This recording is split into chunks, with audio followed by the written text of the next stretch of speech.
ప్రతి ఒక్కరికి స్వాగతం సుస్వాగతం ఘన స్వాగతం తెలియజేస్తున్నాము. ఈరోజు చెప్తున్న విషయం ఏంటంటే మన ఇప్పుడు ప్రజెంట్గా ఉన్న ప్రభుత్వం వచ్చేసి 6 పథకాలు అని ఒక పథకం పెట్టినారు కదా. ఆ పథకానికి ఏ విధంగా అయితే ఫామ్స్ ఫిల్ చేయాలనో, ఏ విధంగా అయితే నింపాలి, అది మొత్తం క్లియర్గా చూపిస్తాను. చూడండి. తెలంగాణ రాష్ట్ర ప్రభుత్వం అభయాస్తం ప్రజాపాలన అని చెప్పేసి 28వ తారీఖు నుంచి 28వ తారీఖు 12వ నెల 2023 నుంచి 6వ తారీఖు జనవరి 2024 తారీఖు వరకు ఈ ఫామ్స్ మొత్తం నింపి ప్రభుత్వ అధికారులకు ఏ విధంగా ఇవ్వాలి, వాళ్ళు ఏ విధంగా నింపుకుంటున్నారో, ఎలా ఈ పథకాన్ని ప్రతి ఒక్కరూ అనుభవించాలి, ప్రతి దాని గురించి నేను క్లియర్గా మన వీడియోలో తెలియజేస్తాను. ప్రతి ఒక్కరు చూడండి. ఈ పేపర్లు ప్రభుత్వ అధికారుల దగ్గర, మన గ్రామాలలో కానీ పట్టణ ప్రాంతంలో కానీ, మన ఎక్కడైతే వాళ్ళు ఒక సభ ఏర్పాటు చేసుకొని ఎక్కడైతే ఈ యొక్క ఫామ్స్ ఫిలప్ చేయాలని చెప్పారో అక్కడ ఈ దొరకనట్లయితే మీ సేవలో కానీ, జిరాక్స్ సెంటర్లో కానీ, నెట్ సెంటర్లలో ఈ ఫామ్స్ లభిస్తాయి. కాబట్టి ఎక్కడ తీసుకున్నా సరే ఈ ఫామ్స్ కరెక్ట్గా ప్రతి ఒక్కరు కూడా సరిగ్గా ఫిలప్ చేసి ఇస్తే మీకు ఈ పథకానికి ప్రతి ఒక్కరూ అర్హులు అవుతారు.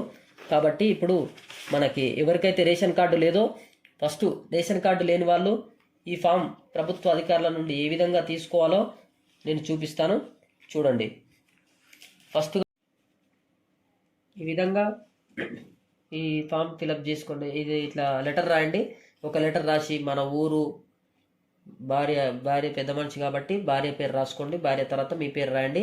ఎంతమంది పిల్లలు ఉన్నారో పిల్లల పేర్లు కూడా కొత్తగా ఎవరెవరికైతే రేషన్ కార్డులు కావాలనో వాళ్ళ పేర్లు అన్నీ రాయండి.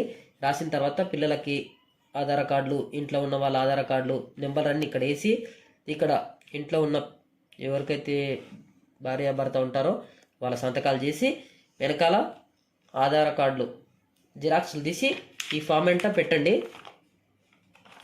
ఈ ఫామ్ ఇట్లా పెడితే రేషన్ కార్డుకి అప్లై చేసిన వాళ్ళం అవుతాం. రేషన్ కార్డు అప్లై చేసిన తర్వాత ఈ ఫామ్ ఇస్తారు వాళ్ళు మనకి. ప్రభుత్వ అధికారులైనా అక్కడ ఎక్కడైతే గ్రామ సభలు పెట్టారో అక్కడ ఇలాంటి ఫామ్ ఇస్తారు. అప్పుడు మనం ఈ ఫామ్ ఫిలప్ చేసుకోవాలి. ఈ లెటర్ వాళ్ళకి ఇచ్చిన తర్వాత మనకి ఈ ఫామ్ ఇస్తారు. ఈ ఫామ్ మనం ఫిలప్ చేసుకోవాలి. ఈ ఫామ్ వెంట కూడా ఒక ఆధార్ కార్డు జిరాక్స్ తీసి ఎంతమంది అయితే ఉన్నారో ఇందులో సభ్యులు, వాళ్ళ సభ్యులవి కూడా దీని వెంట ఒక ఆధార్ కార్డు పెట్టాలా. ఆధార్ కార్డులు అందరినీ పెట్టాలా. ఒకసారి నింపుతున్నాను, చూడండి, మళ్ళీ చూపిస్తాను. చాలామంది అనేక రకాలుగా ఇబ్బందులు పడుతున్నట్టు కనిపిస్తుంది. ఇంటి యజమానులు ఎవరు అని చెప్పేసి. ఇంటి యజమాని అంటే ఎవరు కాదు, స్త్రీ, మహిళ. ఇంటి యజమానురాలు మహిళ, ఆమెనే ఫస్ట్ ఇంటి యజమానురాలు పేరు. ఈ మహిళ అని నేను ఎందుకు చెప్తున్నానంటే, మన తెలంగాణ ప్రభుత్వం ఏర్పడిన తర్వాత మహిళలకు పెద్దపీఠం వేసినారు కాబట్టి మహిళలు అని చెప్పి నేను సంబోధించడం జరుగుతుంది. అందుకే ఈ మహిళ ఇంటి యజమానురాలని చెప్తున్నాను. నేను ఈ ఫామ్ ఫిలప్ చేస్తున్నాను. చేసిన తర్వాత మళ్ళీ ఒకసారి మీ అందరికి కూడా క్లియర్గా చూపిస్తాను. ఈ విధంగా చేసుకోండి. మీరు టెన్షన్ పడొద్దు. ఇక్కడ ప్రభుత్వ అధికారులే కాదు ఇచ్చేది, మీరు నెట్ సెంటర్ నుంచి అయినా. ఈ ఫామ్ నేను నెట్ సెంటర్ నుంచే తీసుకొచ్చాను. ఈ నెట్ సెంటర్ నుంచి 4 పేజీలు వస్తుంది. ఇట్లా ఈ 4 పేజీలు ఫిలప్ చేయాలా, ఏ ఫామ్ ఫిలప్ చేయాలా, ఏది చేయొద్దు అని చెప్పేసి నేను మళ్ళీ చూపిస్తాను. కొద్దిగా ఆగండి. ఈ ఇంటి యజమాని అని పేరు ఇచ్చారు దరఖాస్తు వివరాలలో. ఇక్కడ ఈ మహిళ కాబట్టి ఇక్కడ రాశాము. రెండోది వచ్చేసి స్త్రీ, పురుషుడు, ఇతరులని ఉంది. స్త్రీ నింపుతున్నాం కాబట్టి స్త్రీ అని టిక్ చేయాలా.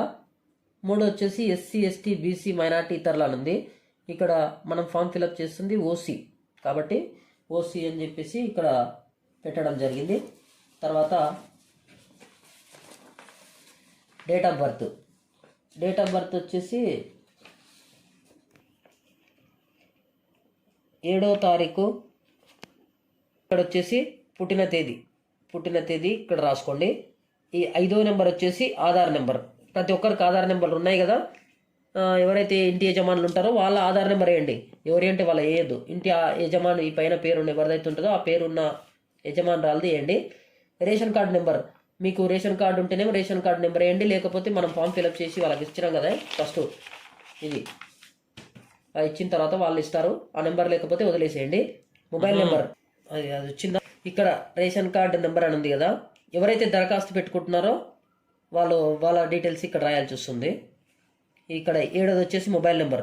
మీ బ్యాంక్ అకౌంట్లకు కానీ మీ గ్యాస్ బిల్లులకు కానీ మీరు పర్మనెంట్గా వాడుతున్న ఫోన్ నెంబర్స్ ఏ అవుతున్నాయో అక్కడ ఈ మొబైల్ నెంబర్ వేయండి. మీరు మళ్ళీ మార్చుకున్న నెంబర్ మాత్రం దయచేసి వేయద్దు చెప్తున్నా. దయచేసి ఒకటే నెంబర్ ఇవ్వండి. 3-4 నెంబర్లు ఇక్కడ పక్కన రాద్దామని చెప్పేసి రాయొద్దు, ఒకటే నెంబర్ ఇవ్వండి. ఇక్కడ వృత్తి వచ్చేసి మీరు ఏమేమి పని చేస్తారు, ఉద్యోగస్తులు అయితే ఉద్యోగస్తులు, వ్యవసాయదారులు అయితే వ్యవసాయదారులు, ఇంకా వేరే ఏమైనా పనులు చేతి పనులు చేసుకుంటే అవి ఇక్కడ నింపండి. ఇక్కడ వచ్చేసి కొత్తగా దరఖాస్తు ఎవరైతే పేర్లు కొత్త దరఖాస్తులు కొత్త రేషన్ కార్డులు ఎవరైతే చేసుకుంటున్నారో వాళ్ళు ఎంతమంది సభ్యులు ఉంటే 1, 2 ఇక్కడ 7 సంఖ్యలు ఉన్నాయి. ఇంట్లో ఎవరైతే ఉన్నారో వాళ్ళందరి పేర్లు ఇక్కడ కొత్తగా తీసుకునే వాళ్ళందరి ఇక్కడ ఫిలప్ చేసుకోండి, ఇక్కడ నింపుకోండి. ఇక్కడ ఎంతమంది పేర్లు ఉన్నాయో ఎంతమంది కొత్తగా తీసుకుంటున్నారో వాళ్ళందరి పేర్లు రాయండి. ఈ క్రమ సంఖ్య ఎంతమంది నెంబర్లు ఉన్నారో నెంబర్లు రాసేయండి. తర్వాత వాళ్ళ పేర్లు ఒక్కొక్కరి పేర్లు లైన్గా రాసుకోండి, 1, 2, 3, 4 ఇట్లా రాసుకున్న తర్వాత దరఖాస్తుని సంబంధం ఇక్కడ ఎవరి పేరు అయితే రాసామో వాళ్ళు వీళ్ళకి ఏమవుతారు, భార్యనా భర్తనా పిల్ల అంటే బాబు పాప సన్ డాటర్. ఈ దరఖాస్తుదారుని సంబంధం రాసినాం కదా, అయిపోయింది కదా. లింగం అంటే స్త్రీ పురుషులు, లేకపోతే ఇంకా ట్రాన్స్జెండర్స్ ఎవరైనా ఉంటారు కదా వాళ్ళు ఏమైనా ఉంటే ఉన్నవాళ్ళు అంటే చెప్పాలి కాబట్టి చెప్తున్నా, దయచేసి ఎవరు కూడా అపార్థం చేసుకోవద్దు. అట్లాంటి వాళ్ళు ఎవరైనా ఉంటే వాళ్ళు కూడా రాసుకోవాలి. ఈ పుట్టిన తేదీ కరెక్టే అండి. మీ డేట్ ఆఫ్ బర్త్ సర్టిఫికెట్లలో కానీ ఇంటర్ 10th సర్టిఫికెట్లలో ఏదైనా ఉన్నట్లయితే అక్కడ వేసుకోండి. ఆధార్ నెంబర్లు, ఆధార్ కార్డులు ప్రతి ఒక్కరికి ఉంటాయి కదా, ప్రతి ఒక్కరు ఆధార్ కార్డులు ఇక్కడ పేరు ఎవరిదైతే ఉంటుందో వాళ్ళ వేయండి. ఒకరు మాత్రం మార్చి మాత్రం వేసుకోవద్దు, దయచేసి చెప్తున్నా. ఇక్కడ ఫోటో పెట్టాలా, ఫోటో పెట్టుకోండి. ఇంటి యజమానురాలు ఎవరైతే ఉన్నారో వాళ్ళ ఫోటో పెట్టండి. మళ్ళీ ఇక్కడ వీళ్ళు ఒకరిది రాసి ఇంకొకరిది మాత్రం ఫోటో దయచేసి పెట్టొద్దు చెప్తున్నాం. ఇక్కడ 10వ నెంబర్ చిరునామా, ఇంటి చిరునామా మీరు ఇప్పుడు ఆధార్ కార్డులో ఏదైతే ఉందో అది వేసుకోండి. మీరు ఒకవేళ కొన్ని ప్రాంతాలలో హైదరాబాద్లలో ఉండి ఎన్ని సంవత్సరాలు హైదరాబాద్లో బ్రతికి మళ్ళీ ఇప్పుడు ఊర్లోకి వచ్చారనుకో, ఆధార్ కార్డు మార్చుకున్న తర్వాత ఇందులో వేసుకోండి. ఆధార్ కార్డులో ఎట్లా ఉండాలి, మీరు ఉండే పర్మనెంట్ అడ్రస్ ఇక్కడ ఇంటి నెంబరు, వీధి. కొంతమంది అన్ని ఊర్లో ఉంటాయి, సిటీలలో బ్రతుకుతుంటారు, అవి తీసుకొచ్చి ఇక్కడ రాస్తారు. అట్లా రాసుకోవద్దు మీరు, దయచేసి చెప్తున్నాను. మీరు ఎక్కడైతే ఉంటారో పర్మనెంట్గా సిటీలో ఉంటే సిటీ అడ్రస్ ఇవ్వండి, పల్లెటూరులలో ఉంటే పల్లెటూరు అడ్రస్ ఇవ్వండి. మీ గ్రామం ఏ మున్సిపాలిటీ కిందికి వస్తుంది రాసేయండి, ఏ వార్డు, ఏ మండలం, ఏ జిల్లా, ఇవన్నీ కరెక్ట్ ఇచ్చేసేయండి. తర్వాత ఇక్కడ వచ్చేసి 6 గ్యారంటీలు ఇప్పుడు స్టార్ట్ అయినాయి చూడండి. అభయస్థం ఇక్కడ గ్యారంటీలు వచ్చేసి ఇక్కడ స్టార్ట్ అయినాయి.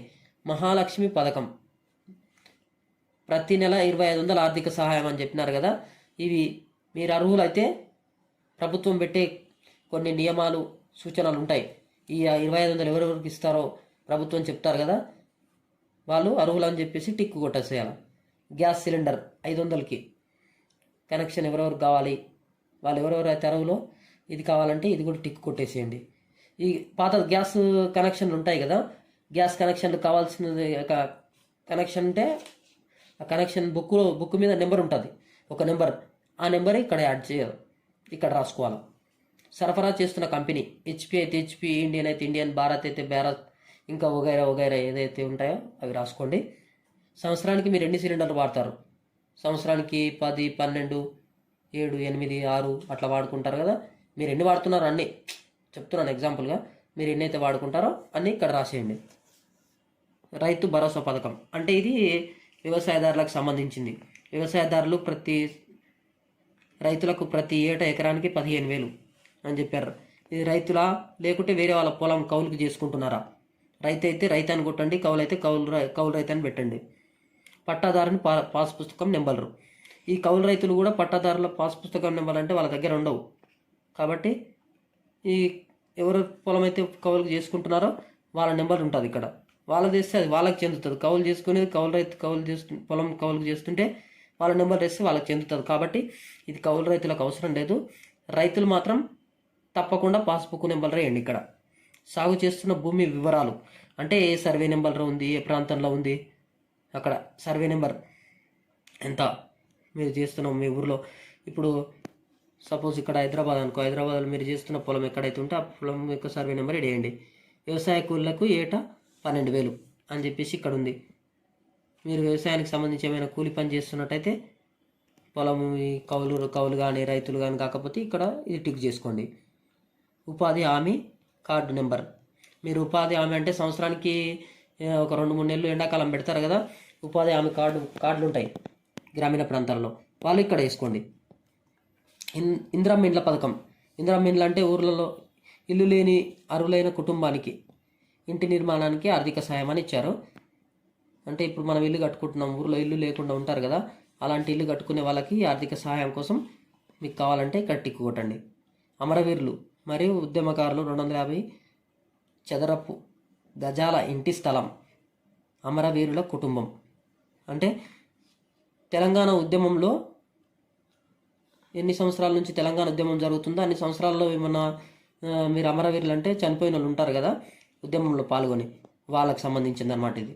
అమరవీరుల పేరు అంటే ఎవరైతే చనిపోయిన వాళ్ళు, ఇప్పుడు ఎగ్జాంపుల్ ఎంతమంది చనిపోయారు వాళ్ళ పేరు, వాళ్ళు అప్లై చేసుకుంటారు కదా, ఇది వాళ్ళు చేసుకునే వాళ్ళ పేరు ఇక్కడ రాయండి.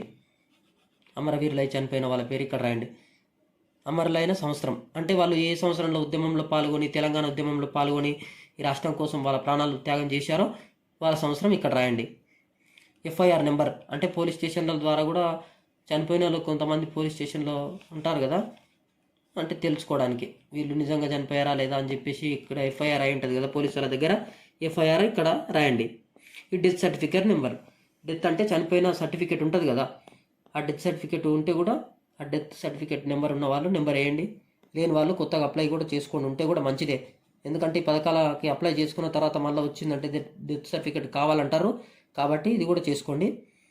తెలంగాణ ఉద్యమంలో పాల్గొన్నారా? అవునా కాదా?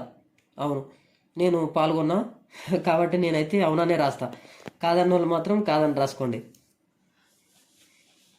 ఎఫ్ఐఆర్ నంబరు అయినచో సంబంధిత ఎఫ్ఐఆర్ నంబరు మరియు సంవత్సరం. ఒకవేళ జైలుకు వెళ్ళినచో వివరాలు. అంటే తెలంగాణ ఉద్యమంలో పాల్గొని గొడవలలో ఆ సంవత్సరంలో ఉన్న ముఖ్యమంత్రులు వాళ్ళు వేసిన ఆర్డర్ ప్రకారం ఎవరైతే జైల్లో గిన ఉన్నట్టయితే ఇట్లా వాళ్ళ యొక్క వివరాలు ఇక్కడ రాసుకోండి. అంటే మీరు ఏమైనా జైల్లో ఉండి ఎన్ని రోజులు ఉన్నారు, ఏ జైలు, ఆ జైలుకి సంబంధించిన పేరు. జైలుకి వెళ్ళినట్టయితే అంటే అమరులైన వాళ్ళు ఎక్కడెక్కడ బయట వేరే తప్పులు చేసి మేము జైలుకి వెళ్ళామని చెప్పేసి అక్కడ రాయొద్దు.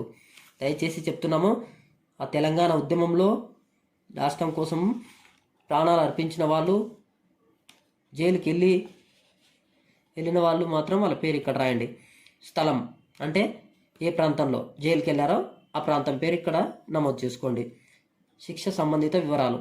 శిక్షాకాలం ఎన్ని సంవత్సరాలు జైల్లో ఉన్నారు, అప్పుడు ఉద్యమ కాలంలో కొట్లాడి ఎన్ని సంవత్సరాలు జైల్లో ఉన్నారో అది కూడా ఇక్కడ వాళ్ళకి సంబంధించిన వాళ్ళు ఉంటే వాళ్ళు ఇక్కడ రాసుకోండి. జ్యోతి పథకం.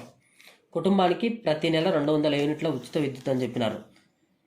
మీకు ప్రతి గృహ విద్యుత్తు వినియోగం అంటే ప్రతి నెల ఎన్ని యూనిట్లు కాలుస్తాం మనం, 0 నుంచి 100 యూనిట్లు, 100 నుంచి 200 యూనిట్లు, 200 యూనిట్ల పైన ఎంత కాలుస్తారో మీరు ప్రతి నెల, అది ప్రభుత్వం మనకు 200 యూనిట్లు ఇస్తామని చెప్పేసి వాగ్దానం చేశారు కాబట్టి మీరు అంతకంటే ఎక్కువ కాలుస్తున్నట్టయితే ఇది టిక్ చేయండి. 100 లోపు 100 టిక్ చేయండి. 0 నుంచి 100 లోపు ఉంటే ఇది టిక్ చేయండి. మనకు 200 యూనిట్లు ఇస్తున్నారు కాబట్టి 200 యూనిట్లలో ఇది టిక్ చేసుకోండి. గృహ వినియోగ విద్యుత్ మీటర్ కనెక్షన్ సంఖ్య. 200 యూనిట్లు ఇస్తున్నారు కాబట్టి ఇక్కడ మీటర్ సంఖ్య కూడా రాయాలి. లేకుండా మాకు ఇది కావాలంటే మాత్రం అది మనకు రాదు కాబట్టి ఇక్కడ మీటర్ నెంబర్ కూడా రాసుకోండి. చేయూత పథకం. చేయూత పథకం క్రింద నెలకు 4,000 మరియు దివ్యాంగుల పింఛన్ 6,000 పొందేందుకు ఈ క్రింది వివరాలను తెలపండి. ప్రస్తుతం పింఛన్ పొందుతున్న వారు దరఖాస్తు చేయని అవసరం లేదు.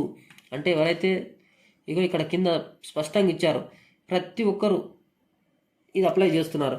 ఈ దయచేసి చెప్తున్నాను, ఈ పింఛన్ పొందుతున్న వారు మాత్రం దీనికి అప్లై ఇక్కడ ఈ వాళ్ళకి ఇచ్చిన ఈ మాత్రం ఫిలప్ చేయాల్సిన వాళ్ళకి అవసరం లేదు.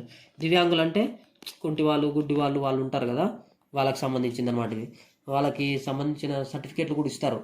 కుంటి వాళ్ళు గుడ్డి వాళ్ళు ఇంకా ఏమైనా మానసిక రోగాలతో ఏమైనా ఉన్నట్లయితే వాళ్ళకి సర్టిఫికేట్ ఇస్తారు. ఆ సర్టిఫికేట్ నెంబర్ ఇక్కడ ఇవ్వండి, మీకు ప్లస్ పాయింట్గా ఉంటుంది. ప్రతి ఒక్కరికి ఏదైనా సరే అనేసి అందరికి ప్లస్ పాయింట్గా ఉంటుంది. లేకపోతే లేవని చెప్పండి, ఉంటే ఉన్నాయని చెప్పేసి ఇక్కడ టిక్ పెట్టండి. ఇతరులు అంటే వృద్ధాప్యం, ముసలోళ్ళు, గీత కార్మికులు అంటే కళ్ళు తయారు చేసి కళ్ళు చెట్ల నుంచి కళ్ళు తీసేవాళ్ళు వాళ్ళు, డయాలసిస్ బాధితులు అంటే కిడ్నీ బాధితులు ఉంటారు కదా వాళ్ళు, బీడీ కార్మికులు జీవన వృత్తి అంటే బీడీలు తాగడానికి చూడతారు కదా వాళ్ళు, ఈ కరీంనగర్ అటు సైడ్ ఎక్కువ ఉన్నారు వాళ్ళు. ఒంటరి మహిళ జీవన వృత్తి అంటే ఇంట్లో పురుషుడు లేకుండా ఒంటరి మహిళ ఒక్కతే ఉంటారు కదా, అలాంటి వాళ్ళు అనమాట. వితంతు భర్త చనిపోయిన వాళ్ళు, చేనేత కార్మికులు అంటే బట్టలు వేసేవాళ్ళు, బట్టలు వేసే కార్మికులు ఉంటారు కదా వాళ్ళకి సంబంధించింది. ఎయిడ్స్ వ్యాధిగ్రస్తులు అంటే ఎయిడ్స్ వ్యాధితోటి ఎయిడ్స్ ఉన్నది కదా ఆ వ్యాధికి సంబంధించిన వాళ్ళు ఇక్కడ. మలేరియా వ్యాధి బాధితులు అంటే ఇది ఈ ఫైలేరియా అంటే ఎలా చెప్పాలా, క్యాన్సర్ కూడా వస్తుందిలే కానీ. ఠేకేదారుల జీవన వృత్తి అంటే ఇవన్నీ చేతి వృత్తులు చేసుకునే పనులు అనమాట, వాళ్ళకి సంబంధించినవి అన్నీ. ఇక్కడ వచ్చేసి ఇక ప్రభుత్వం సంబంధించి ఇక్కడ 6 గ్యారంటీలు ఏవైతే ఉన్నాయో, మహాలక్ష్మి, గృహజ్యోతి, యువ వికాసం, ఇందిరమ్మ ఇండ్లు, చేయూత, రైతు భరోసా. ఈ జతపరచవలసిన ప్రతులు అని చెప్పేసి చివరి పేజీలో ఉంది. ఒకటి అంతా మనం ఫామ్ ఫిలప్ చేసిన తర్వాత ఈ ఫామ్ సరైనదా కాదా అని వాళ్ళు తెలుసుకోవడానికి ఆధార్ కార్డు జిరాక్స్. ఎంతమంది అయితే మనం ఇగో ఈ మొదటి పేజీలో ఈ మొదటి పేజీలో ఎంతమంది రాసుకున్నామో ఇక్కడ వాళ్ళ ఆధార్ కార్డులు పెట్టాలి. ఈ తెల్ల రేషన్ కార్డు ఉంటేనేమో రేషన్ కార్డు తప్పకుండా పెట్టండి, దీంతో పాటు వెనక జత చేసి జిరాక్స్ పెట్టండి. ఒరిజినల్ పెట్టారు మళ్ళీ వాళ్ళని తప్పు పట్టుకున్నారు. ఒకవేళ రేషన్ కార్డు లేని వాళ్ళైతే మనం మొదట రాసుకున్నాం కదా, ఈ పేపర్ రాసాం కదా, ప్రభుత్వ అధికారులకు దరఖాస్తు అని చెప్పేసి రాసాం కదా, ఈ దరఖాస్తు పేపరు దీనంట ఎవరెవరైతే ఆధార్ కార్డు రేషన్ కార్డు ఎక్కించుకోవాలనుకుంటున్నామో వాళ్ళవి పెట్టాలా. పైన సమర్పించిన వివరాలన్నీ వాస్తవమని ధృవీకరిస్తున్నాను అని చెప్పేసి ఇంటి యజమానురాలు ఎవరైతే ఉంటారో వాళ్ళ పేరు ఇక్కడ రాసి, డేటు, పేరు, సిగ్నేచర్ కానీ తమ్నేల్ ఉంటుంది కదా, ఆ తమ్నేల్ ఏదైనా వేసుకోవచ్చు. లేకపోతే సిగ్నేచర్ వస్తే సిగ్నేచర్ పెట్టుకోండి. ఇక్కడ డేటు అంటే మనం ఇస్తున్న ఈ రోజు ఇస్తే ఈ రోజు డేటు, రేపు ఇస్తే రేపు డేటు, అట్లా 6వ తారీఖు వరకు ఎప్పటి వరకు అయితే ఇస్తామో ఆ డేట్ వేయండి. ఈ కింద వచ్చేసి ప్రజా పాలన దరఖాస్తు రసీదు అంటే ఇది మనకి వాళ్ళు ఇస్తారనమాట. ఇదంతా నింపి వాళ్ళే నింపుతారు, ఇది మనం నింపొద్దు దయచేసి, ప్రభుత్వ అధికారులు నింపి మన చేతికి ఇస్తారు. కాబట్టి ఈ విధంగా ఉంటుంది. ఈ మొత్తం ఫామ్ ఫిలప్ చేసిన తర్వాత నేనంటే ఎంతమంది పేర్లు అయితే ఇందులో నింపుకున్నామో, ఈ పథకాలకి మనం ఎవరెవరైతే అర్హులం ఉన్నామో వాళ్ళు తప్పకుండా నేనంట ఆధార్ కార్డులు పెట్టండి, జిరాక్సులు పెట్టండి, ఒరిజినల్ పెట్టొద్దు ప్రతి ఒక్కరి. ఈ విధంగా పెట్టుకోండి ఇట్లా అన్నీ. నేను ఇప్పుడు ఫామ్ నింపిన తర్వాత మళ్ళీ ఒకసారి ఎట్లా నింపాలని చెప్పేసి చూపిస్తాను, చూడండి. ఇట్లా నింపుకోండి. ఇట్లా ఈ ఫస్ట్ పేజ్ మొత్తం నింపాను, ఫోటో పెట్టాలా. తర్వాత పేజీ ఇట్లా నింపేసినాను, ఇక్కడ అడ్రస్ అంతా. ఈ 3rd పేజీలో ఏమేమి కావాలో మనకి ఇక్కడ టిక్కులు కొట్టాను. ఈ 4th పేజీలో ఏమేమి కావాలో రేషన్ కార్డు ఉంటే రేషన్ కార్డు, ఆధార్ కార్డు ఉంటే ఆధార్ కార్డు 2 పెట్టేసి ఇక్కడ సంతకం పెట్టేస్తే అయిపోతుంది. ఈ విధంగా ఫిల్ చేసుకోండి. నేనంటే ఆధార్ కార్డు పెట్టడం మాత్రం మర్చిపోద్దు, రేషన్ కార్డు పెట్టడం మాత్రం మర్చిపోద్దు. దీని ద్వారా మీ అందరికి ఏమైనా కొత్తగా విషయాలు ఏమైనా తెలిసినట్టయితే ఈ వీడియో మీ అందరికి ఉపయోగపడుతుంది అనే మీ అందరికీ అనిపించినట్లయితే దయచేసి సబ్స్క్రైబ్ చేసి లైక్ చేయండి, షేర్ చేయండి, నన్ను ఆదరించండి. ఇంతటితోటి మన ఈ యొక్క 6 గ్యారెంటీల పథకం ముగిస్తున్నాం.